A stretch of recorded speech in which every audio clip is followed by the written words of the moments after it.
All right, continuing with this discussion, we also see an echo of these close-ups when we get other scenes of intimacy between Alicia and Devlin. This is when they are having to like fake it, basically, to pretend that they're having an affair so that Sebastian doesn't get suspicious about the bottles and how they have been like sneaking around in the wine cellar, right? So they are, again, really up close, and we get this sense of intrusion here. But what's interesting about it is before it was the audience's intrusion, right? We were intruding into their moment, but here it becomes very clear in the next frame. There we go. That it's not us intruding anymore. It's Sebastian intruding on their love. And we see this in the way that he is framed here in multiple archways, right? And then within the bars of the window that it's like he is like entering into through this tunnel and then sort of like going to enter through the, I'm like pointing at it like you can see it. I wish you could. Oh, I've got this little cursor, right?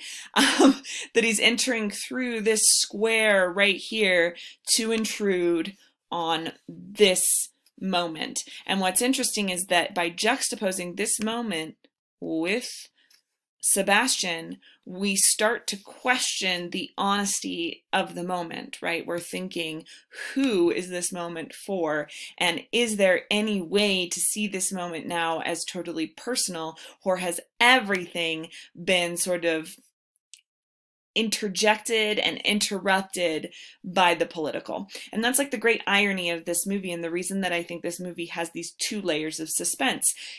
Devlin loves Alicia, right? And because he loves Alicia, she is going to go and because she loves him too, right? She's going to go and she's going to pretend to love Sebastian. And it's a sign of her love for Devlin that she's going to pretend to love Sebastian. And yet, through this pretending and artifice, Devlin starts to question that love that she has for him. So you see how that's kind of ironic. You'd think that the thing you do to express your love would be the thing that proves your love, but it is actually the thing that seems to undo this idea of love for a little while. So that suspense with trust, like you don't know who you can trust, and you're questioning that constantly as you go through the film. That's another layer of suspense that I actually think works much more strongly than any of the political intrigue stuff. And part of that is because of this MacGuffin idea that there's a part of this movie that it propels the love story forward, but this movie, and it seems like it's going to be like a political kind of spy thriller, but it is actually a political like love thriller, which is fascinating. So what I want you to do with this information is think about something that Hitchcock was saying about these kissing scenes that I know so many of you hate so much. Hitchcock said that the actors, when they filmed this, hated doing it. They were super uncomfortable. They didn't want to do it. They had to take a few takes, and every time they got more and more sort of angry about having to do this thing. And it is because that they felt that they needed this space in order to act the moment honestly. And Hitchcock was saying, well, you don't get the space. The audience is going to be with you the whole time. So as the audience is kind of like following, let me see if we can get this idea. I think they're going to follow here. What about a nice glass of wine to celebrate? So as the camera is following them through this whole kiss thing, they had to like, it felt very artificial to them.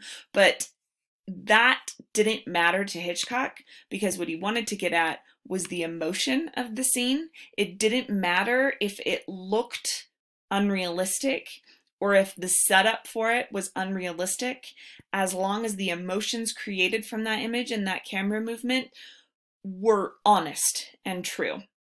So think about your own films again, and it doesn't matter what your role is in the film for this one. I want you to think about an image from your movie that is going to contain a lot of emotional impact. Like it needs to contain a lot of emotional impact. And right now, as I'm looking at the storyboards, I'm not getting, in a lot of them, not all of them, but in a lot of them, I'm getting a lot of medium shots and long shots and not a whole lot of creativity with the cameras and the images themselves. So everybody is going to work on this, not just the cinematographers. And I want you to think about an image in your movie that needs to carry a lot of emotional weight, and think about how you could position a camera in a unique way in order to convey that emotional intensity.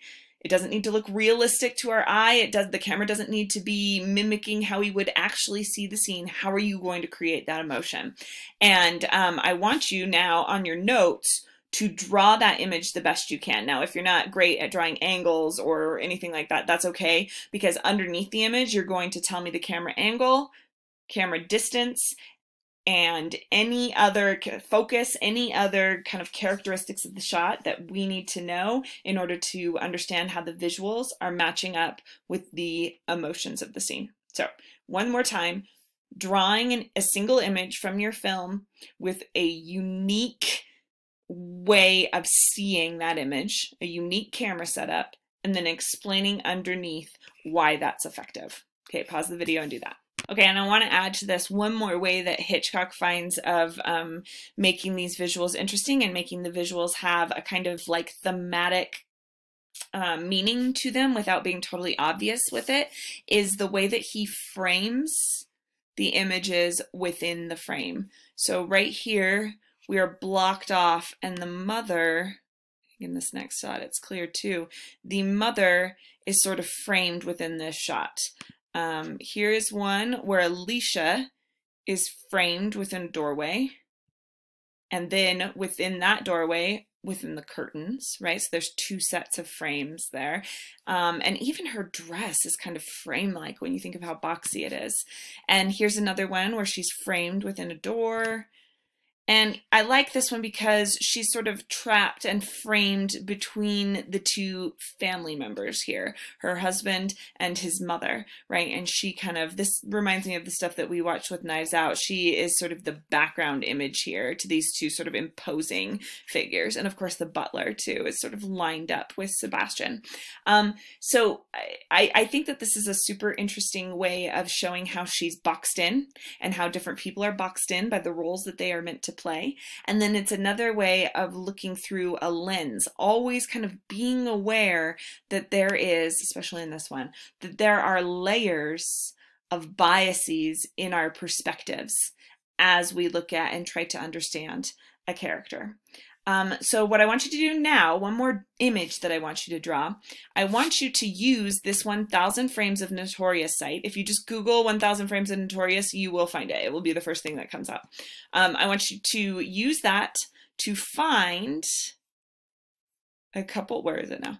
I want you to find one image from Notorious where you think the blocking was really important.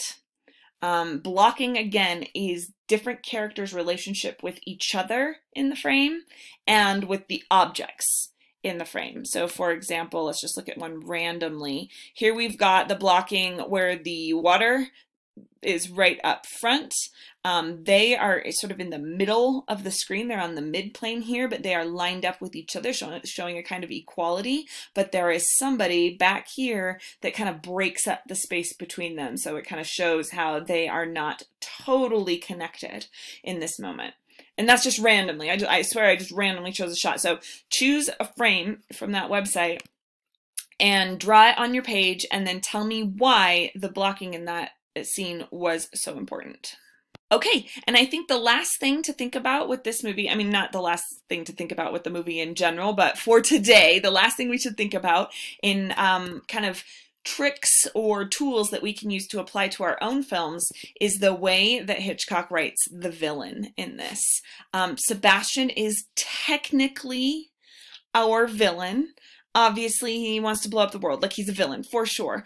But he's also an extremely sympathetic and well-rounded villain. He legitimately cares about Alicia. Like, he legitimately loves her, right? And you can tell that with the way that he interacts with her. He's not trying to use her for some nefarious purposes when he first gets together with her. Like, he loves her. At the same time, he is her father's friend, which is creepy and like maybe even a little incestuous, right? Because he's like this father figure to her. He is a Nazi and he has horrible plans for the world, right? So he's got like these layers to him where you're like sympathetic to him in some ways, but also you always have to question that your own sympathy and be like, does that make me a horrible person for caring about what happens to this guy Sebastian? I think we'll be able to talk about this a little bit more later with Sebastian, but for now, I want you to think about the villains in your own films. Not all of your movies have clear villains, and sometimes the villain in your movie is not an actual person. It's sometimes not even the person that you would guess is the villain. So like in Du Bois, for example, the villain might not be the masked man. It might be, but it might not be. So I want you to name a villain in your short film, and it can be an abstract idea or it can be an actual villain. And then I want you to write about your villain. I just want you to tell me about this person. And I want you to think about all the layers of this villain. What is appealing about them and what is unappealing? What is dangerous about them, but what seems safe about them? And I want you to really think through all of the different aspects of this villain. When I look at your notes, I want to look for, it can be just like bullet points, or you can have a block of text, but I am going to look for a substantial amount, ooh, my chair's rocking, a substantial amount of information on your villain. I want to tell that you are actually thinking through this person, because this is going to help you actually create a villain that people will be drawn to. You want a villain that people will be drawn to. You don't want this like flat character, because that's one of the ways that we build suspense. Okay, so there was a couple long videos, and now I want you to just take pictures of your notes or use your Google Doc and submit them. Oh, I didn't think about this. If you did your notes on a Google Doc, then you're going to need to submit the images that you drew separately. You can submit it to my email if that becomes a problem. I just want to see that you like really interacted with these videos. That's all. Okay, I'll see you guys later.